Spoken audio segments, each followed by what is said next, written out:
नहीं नहीं, ये कहानी इन सारे के सारे रिश्तों की नहीं, बल्कि 2 रिश्तों में ही सभी रिश्तों के होने की है।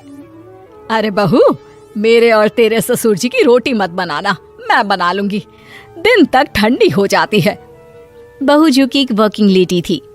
नहीं नहीं माँ जी, मैं अच्छे से कपड़े में लपेट देती हूँ ना, आप क्यों मेहनत करेंगी, माइक्रोवेव में गर्म कर लेना। अरे नहीं बहू, मेहनत मत कर, वैसे भी ऑफिस में कम मेहनत होती है क्या, जा रहने दे। लेकिन बहू मानती नहीं, वो सास ससुर की रोटी बना कर ही जाती है। दोपहर में खाने के वक्त ससुर जी कहते हैं, अरे बहू को रोटी बनाने के लिए क्यों मना कर दिया, क्या हो गया, ठंडा ही तो खाते आए हम लोग हमेशा से। अरे वो क्या है ना, सुबह ऑफिस जाती है, घर का सारा काम करने में वक्त लग जाता है, अरे थकती है वो अलग, तो मैंने सोचा बहाने से ही थोड़ा कम काम करवाऊं। ससुर मुस्कुरा रहे होते हैं। यह तो अच्छा है, बहू को समझना जरूरी है।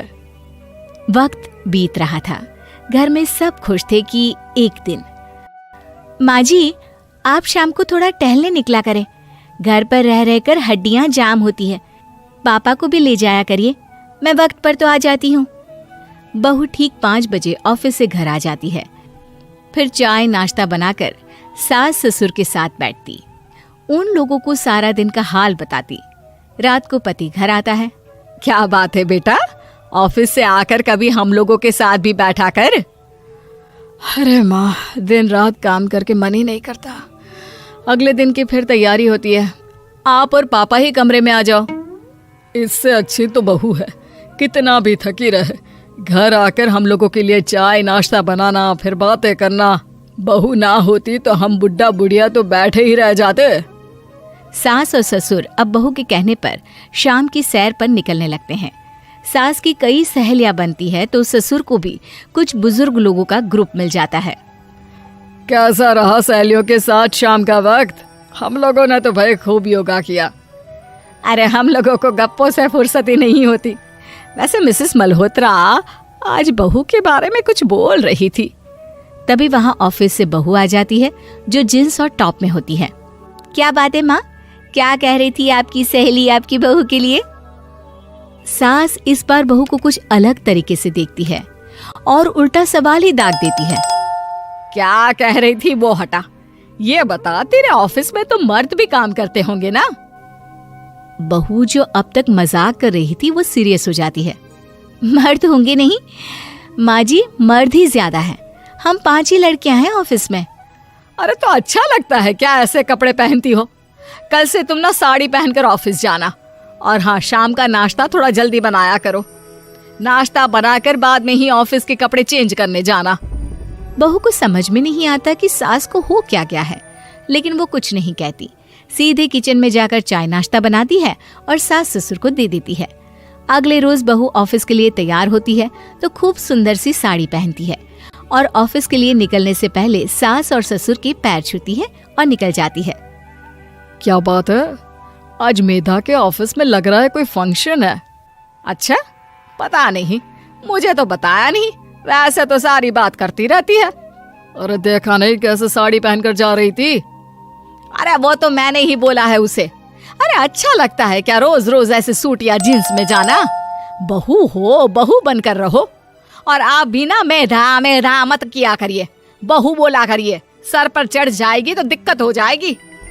सास अब बहू को बहू जैसा रखने लगती है, हर बात पर रोका टोकी, हर बात पर ताने। क्या बात है, आजकल लेट आ रही हो ऑफिस से?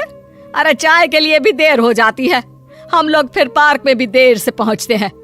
सभी की बहुएं वक्त से चाय नाश्ता करा देती है अपने सास ससुर को, बस एक तू ही है जो उस वक्त ऑफिस से निकलती है।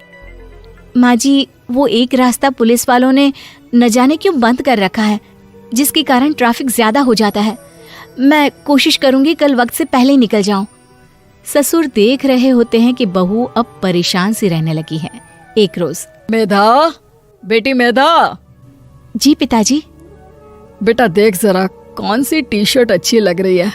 वो क्या है ना, शाम को सब बदल बदल कर टी शर्ट पहनते हैं, मैं भी सोच रहा हूँ कि आज कुछ अच्छा सा पहन कर जाऊं। हाँ पिताजी, ये सही है। ये लाल वाली ना बहुत जचेगी आप पर। मेरे पापा पर भी डार्क रंग बहुत जचता है। क्या चल रहा है? अरे ससुर के सामने घूंघट तो छोड़ो, ऊपर से रंग बताया जा रहा है टी शर्ट का। अरे बहू, कोई संस्कार दिए नहीं है क्या तेरी माँ ने? बहू इस बार बहुत निराश हो जाती है। वो वहाँ से तुरंत अपने कमरे में चली जाती है। अब बहू घर का सारा काम करती, ऑफिस जाती, लेकिन साड़ी और सर पर पल्ला लेकर। एक बार पड़ोसन उनके घर आती है। वाह सुमित्रा बहन, बहू का तो रूप ही बदल दिया। ठीक किया, बहू बहू जैसी ही अच्छी लगती है। अच्छा चलती हूँ मैं। पड़ोसन के जाने के बाद सास बड़ी अकड़ के साथ कहती है, देखा मेरा कमाल, कैसे मैंने मेधा बहू को कंट्रोल में कर लिया। अब बारी ससुर के बोलने की थी। हाँ सुमित्रा, बिल्कुल, ये काम तो किया है तुमने, लेकिन कभी सोचा क्या खो दिया? क्या खो दिया? मैंने तो कुछ नहीं खोया जी। खोया है, पहले बहू जब ऑफिस जाती तुम्हारे पैर छूकर तुम्हें गले लगाती, लेकिन अब सिर्फ पैर छूती है। हाँ जी, ये बात तो आप ठीक बोल रहे हैं। पहले घंटों हम लोगों से बात करती, कमरे में ना जाती, ऑफिस से आते ही खुद की चाय, खाना, नाश्ता सब हम लोगों के साथ करती, सारी बात बताती। लेकिन क्या तुम्हें पता है, बहू की तबीयत खराब चल रही है, वो माँ बनने वाली है। ये बात मुझे बेटे ने बताई कि तुम्हें बता दूं। अब सास की आंख में आंसू थे। वो समझ गई थी कि लोगों के कहने में आकर उसने क्या खो दिया। शाम को बहू घर आती है तो माँ किचन में पकोड़े तल रही होती है। अरे माँ जी, आप रहने दीजिए ना, मैं आ तो रही थी। अरे नहीं, जा तू चेंज कर ले, मैं नाश्ता और चाय टेबल पर ही लगा रही हूँ मेधा। सास के मुंह से अपना नाम सुनकर बहू को बहुत अच्छा लगता है। माँ जी, कोई गलती हो गई है क्या? मेरे होते हुए आप काम करे, ये ठीक नहीं है। संस्कारी और समझदार बहू सास को माँ समझती है, लेकिन सास की बेवकूफी उसे सास ही बनाकर रखती है। बहू, मुझे भी थोड़े संस्कार और समझदार बनने का मौका दे, जिससे मैं भी बहू नहीं बेटी को देखूं तुझ में। और हाँ, मेरा होने वाला पोता क्या कहेगा कि दादी ने तो मेरी माँ को बहुत परेशान किया। बहू सास को गले लगा लेती है। नहीं माँ जी, वो कहेगा कि माँ को तो दादी ने बेटी बना